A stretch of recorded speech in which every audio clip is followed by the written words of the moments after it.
Ce jeudi 2 février 2017 s'est tenue dans les locaux de la MEDA 6 à Yopougon-Azito la première assemblée extraordinaire de l'année 2007 de la Confédération des Églises de Côte d'Ivoire, en abrégé Confessi. Réunis pour cette première de l'année 2017, le président de la dite confédération, le docteur l'archevêque Assil Azito, devant un parterre de serviteurs et servantes de Dieu, s'est entretenu sur quelques points essentiels qui régissent la confessie en soulignant l'ordre du jour et l'importance de cette rencontre. Venus massivement de toutes les régions de la Côte d'Ivoire, sur invitation de leurs leaders, les serviteurs et servantes de Dieu affiliés à la dite confédération ont été informés sur les points suivants. La rentrée académique 2017 des étudiants de l'Université Terrapone, l'installation des gouverneurs, commissaires et délégués à l'intérieur du pays, les projets d'entraide et quelques perspectives qui animeront les activités de la confessie. Prenant la parole, l'archevêque a tenu à souligner ceci dans un premier temps. Que nous ferons un peu le point, malgré le vent, mais le travail qu'on a pu faire au niveau national avec la confessie l'année 2016. Et puis on parlera tellement, on fera le point de voyage sur Israël, et on parlera de la préparation de la convention annuelle 2017.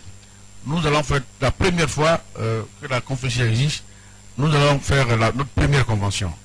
Voilà. Et cette première convention va s'ouvrir à l'international, où on va avoir quelques présidents d'autres associations ou fédérations en France, aux États-Unis, avec le concours de papa, sur le Brésil, sur l'Inde et sur l'Afrique du Sud. On aura des gens qui viendront non seulement pour nous découvrir, mais ils participeront aussi à cette convention. Parce que une de notre stratégies, c'est de permettre que les hommes de Dieu comme vous ici, vous ayez aussi l'opportunité de franchir certaines frontières pour faire connaître votre ministère et d'avoir aussi des relations avec d'autres personnes qui ont des églises et des ministères. C'est très important. Le monde aujourd'hui n'est pas un monde où il faut se cloisonner, il faut rester chez toi, il faut appartenir, il faut qu'on te connecte à un groupe et dans le groupe tu sois dans un réseau. Voilà, c'est là qu'on devient fort. Il faut avoir des alliés en toutes choses.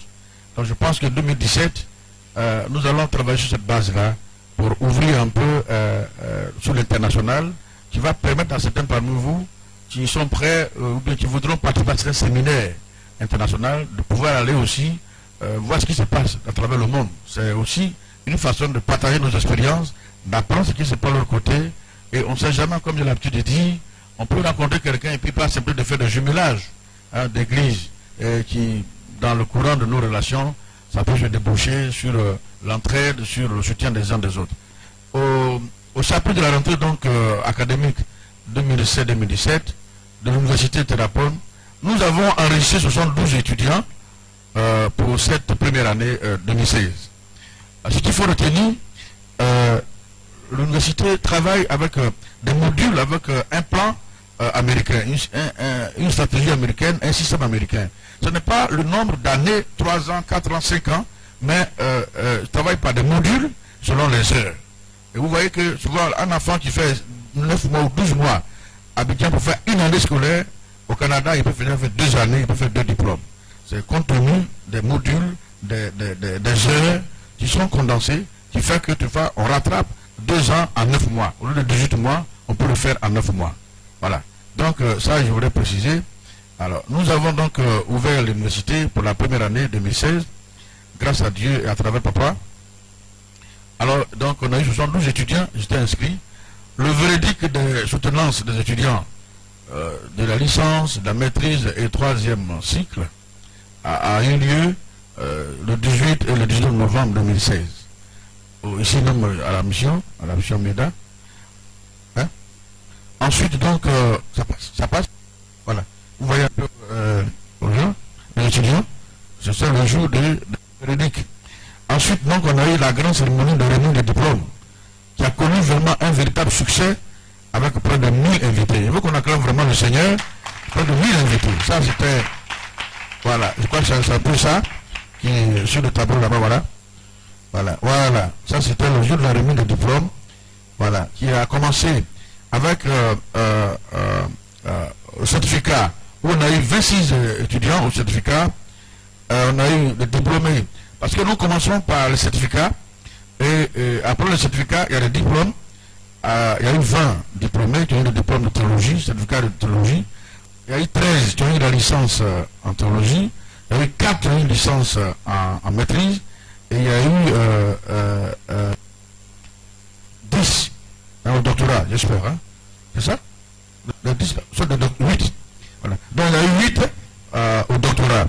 Voilà. Donc au total, nous étions sur les 72. Il y a eu vraiment des choses très très importantes. Alors, ce que je voulais vous dire, d'abord féliciter, c'est la formation.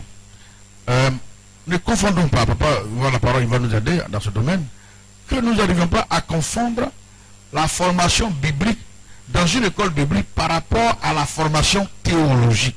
Ça fait deux choses qui ne sont même pas comparables. Et beaucoup de pasteurs ivoiriens ont une formation à travers les écoles bibliques. Mais ils n'ont pas de formation théologique. Voilà. Ça, je mets vraiment l'accent là-dessus. Parce que la théologie, le vieux va nous donner plus de sens. C'est la science de Dieu. Ça nous permet de bien évidemment être situé, de connaître Dieu, de nous connaître nous-mêmes, le ministère, l'appel qu'on a, et tout ce qui est éthique pastorale. Ça n'a rien à voir avec une école biblique qui forme les gens, qui leur donne des diplômes. Ça, vraiment, je voudrais faire cette petite précision. C'est pourquoi je voudrais encourager, même si on a déjà fait une formation biblique, je pense pour moi qu'il serait aussi très nécessaire et important qu'on essaie de faire la formation théologique. Mais l'avantage ici que nous avons, au lieu de commencer les cours lundi jusqu'à vendredi, comme je vous ai dit, nous avons une méthode américaine. Ici, si vous êtes en certificat, de lundi jusqu'à vendredi, vous avez une seule journée où vous avez cours. Le temps de 5 jours, vous n'avez pas de cours. Parce qu'on travaille avec un système LMD. Là, on n'a plus de temps dans les recherches à la maison pour faire nos devoirs, que venir s'asseoir dans la salle jusqu'à une semaine. Il y a des pasteurs qui sont occupés dans le programme, qui ne peuvent pas les maintenir là, lundi, mardi, mercredi, alors que le gars, il a des cellules, il y a des jours de réception, il y a des jours de prière. Donc on a fait en sorte que si on a les gens de certificat le lundi, c'est-à-dire on commence le cours 8h jusqu'à 13h. Vous voyez? Donc nous travaillons sur la base des heures, pas sur la base des jours. Donc ceux de diplôme peuvent venir peut-être mardi, et ils ont cours aussi de 8h à 13h. Ceux de la licence, c'est ça?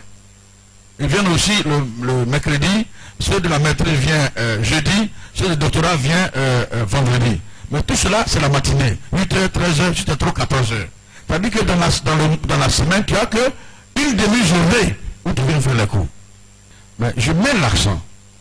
Cette année, je demande à tous les pasteurs de la confession ou des églises, membres des églises affiliées, de faire l'effort, même si vous avez une formation déjà théologique, biblique, je voudrais que vous profitez là de la formation théologique. Parce que quand vous voulez voyager, par rapport à la vision qu'on a, quand vous voulez voyager par les États-Unis, dans certains pays, il est exigé, le diplôme de théologie est forcément obligé dans vos documents de voyage.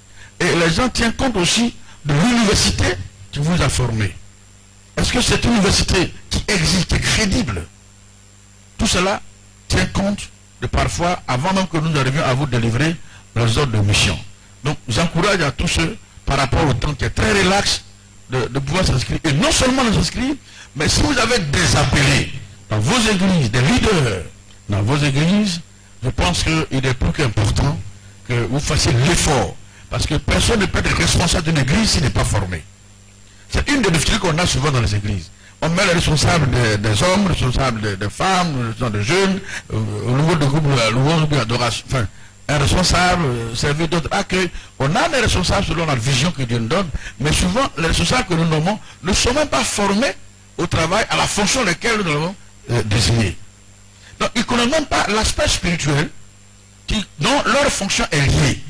On a souvent des églises où on a nommé des diacres, des anciens, mais ces anciens et les derniers n'ont même pas une formation théologique, hein, une connaissance de la parole de Dieu pour qu'ils sachent le rôle pour lequel ils sont choisis pour être auprès de leur leader, pour l'aider à faire avancer l'Église sur tous les plans.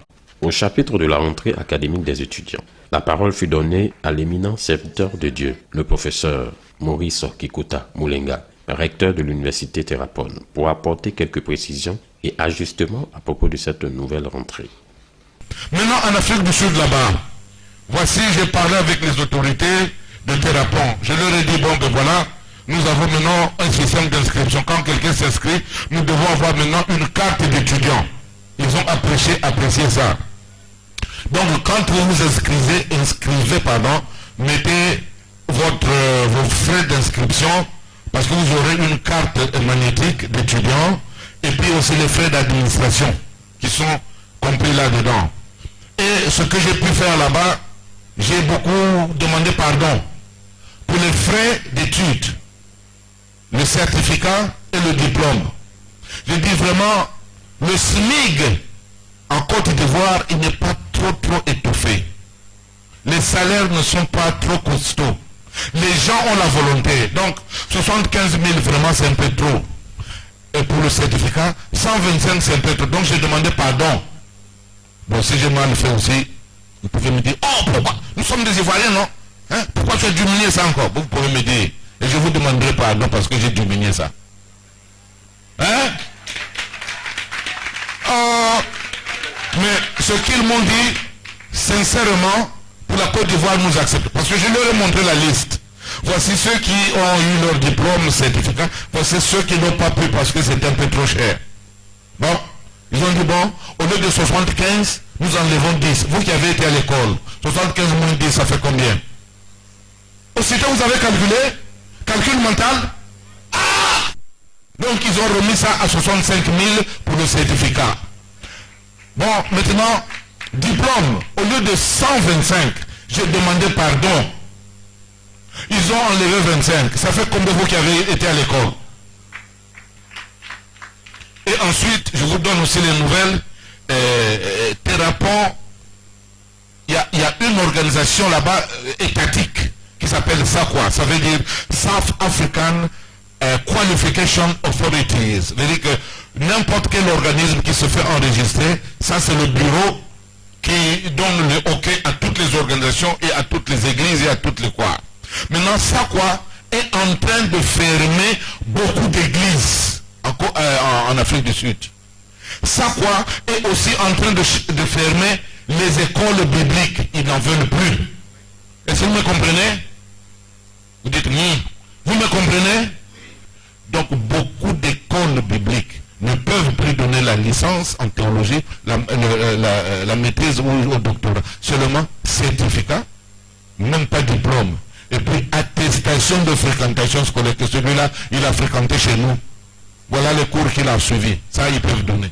Mais certificat, oui. Diplôme, non. Donc ça devient grave, nous sommes dans les derniers jours. L'Antichrist est en train de préparer ce chemin pour venir s'asseoir où il écrasera toutes ces existences. Voilà pourquoi, le temps que nous avons, la liberté, prenons ça au sérieux. Ici, ce n'est pas encore arrivé, Dieu merci. Mais là-bas, ça arrive déjà.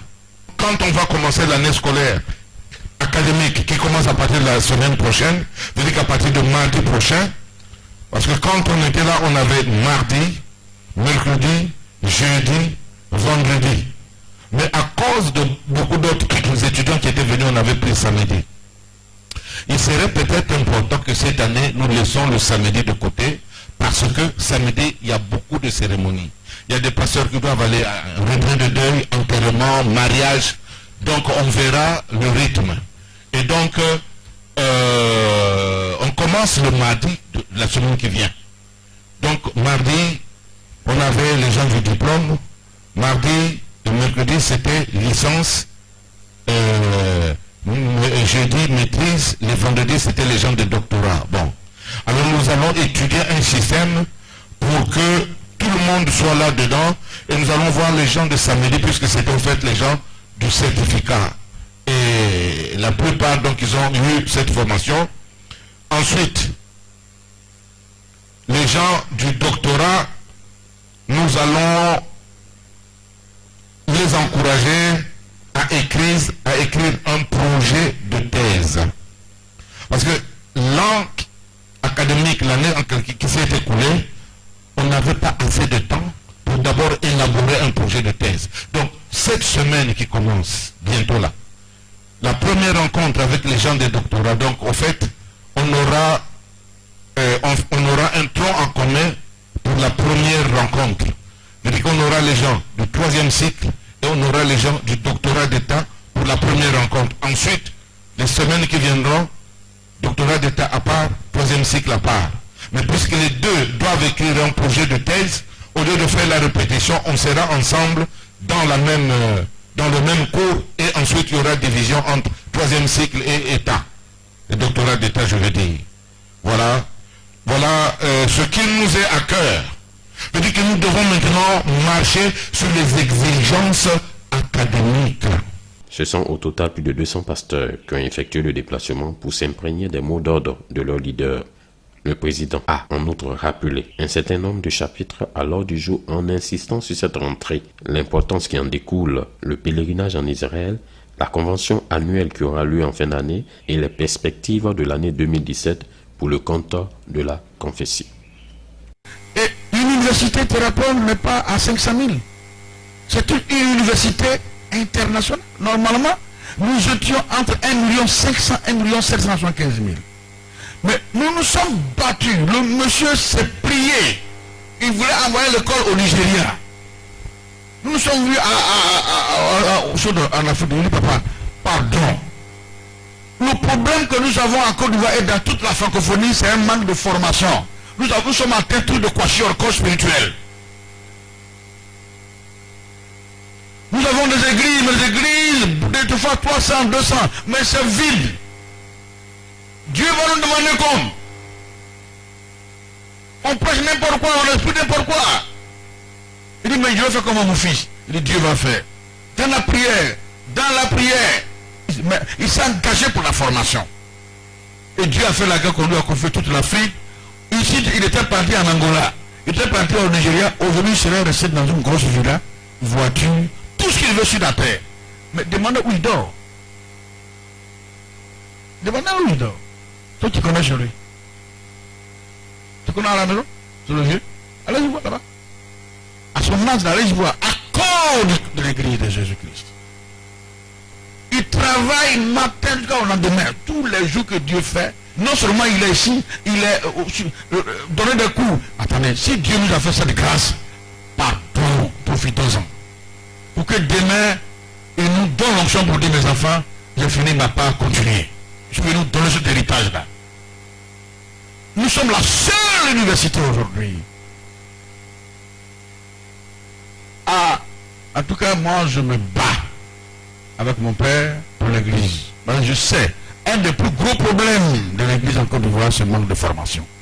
Parce que quand quelqu'un est formé, qu'il a l'éthique pastorale, il y a d'abord la discipline. Quand on voit un pasteur qui parle, qui insulte les autres, c'est parce que lui-même, là, depuis il est né, il n'a jamais lu la Bible. Il ne sait pas lire, il ne sait même pas qu'est-ce que c'est la Bible. Il prend que la Bible, c'est un Coran. Quand vous êtes formé de façon théologique, vous connaissez le respect. Vous avez la discipline. Vous avez la responsabilité que si vous êtes établi sur 100 fidèles, attends, c'est une grâce.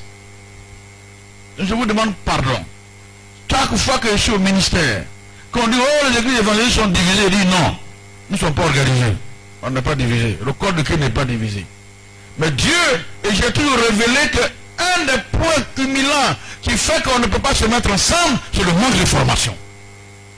Et un des moyens qui nous a divisés le plus, qui nous a désorganisés, c'est le fait que Assemblée de Dieu à école biblique, Baptiste à école biblique, tout tant qu'église à sur l'école biblique, vous enseignez quoi à qui? Donc quand vous êtes à l'Assemblée de Dieu, on vous donne la formation, la doctrine fondamentale de l'église à l'Assemblée de Dieu.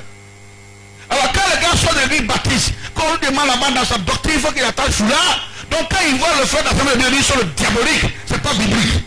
Voilà le vrai comment qu'on se lance, voilà les vrais cailloux. Mais quand vous avez une formation théologique, théologique, vous avez académique, vous avez les rudiments réels selon la parole de Dieu, les profondeurs. Il doit savoir de Dieu, il soit réveillé, il soit coco. Vous savez que vous avez les mêmes formations avec le même maître Jésus-Christ. Donc ça vous rapproche, ça vous rapproche. Un des problèmes qu'on a, c'est ça. Les écoles de nous aider et nous séparent les uns les autres. Parce que chacun vient avec sa doctrine. C'est ce que j'ai dit juste avec le vieux, on a parlé de ça avec le deuxième étude. Il dit, mais Pasteur Kassi, faites l'effort. Si cette affaire-là existe, vous allez sauver l'État. Eux-mêmes, l'État dit, mais Kassi, tu aurais sauvé l'État de Côte d'Ivoire. Ce n'est pas l'Église, l'État lui-même. Il dit, l'État, tu aurais sauvé. Si l'université existe, vraiment, on te soutient. Je mets l'accent sur ça. Parce que ça, c'est un gros problème qu'on a eu. Le problème de formation. Quand on est formé dans différents endroits, ça nous mélange après. Oh, il me dit là, quand il mange, il ferme ses yeux. Quand il prie, il lève les mains. Mais aussi, j'ai levé ma main, j'ai fermé mes yeux. Quel est ton problème?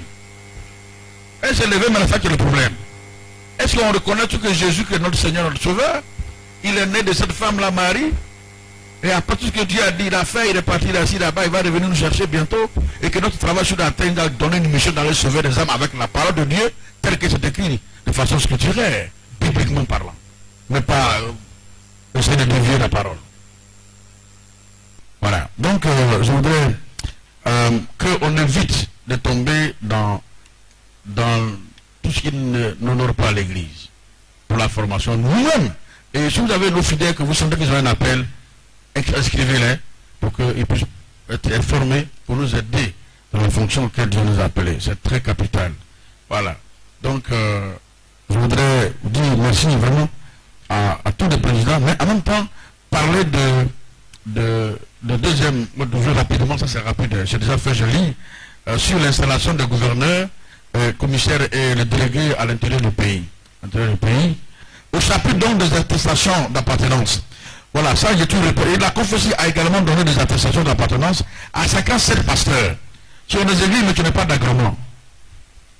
On a donné un papier pour qu'ils travaillent tranquillement, qui n'ont pas encore leur arrêté ministériel afin de leur permettre d'exercer librement sur la couverture de la Confédération. Si vous avez une église qui n'a pas encore votre agrément, au lieu que les gens viennent perturber, nous sommes prêts à vous donner une couverture, jusqu'à ce que vous finissez de faire vos papiers.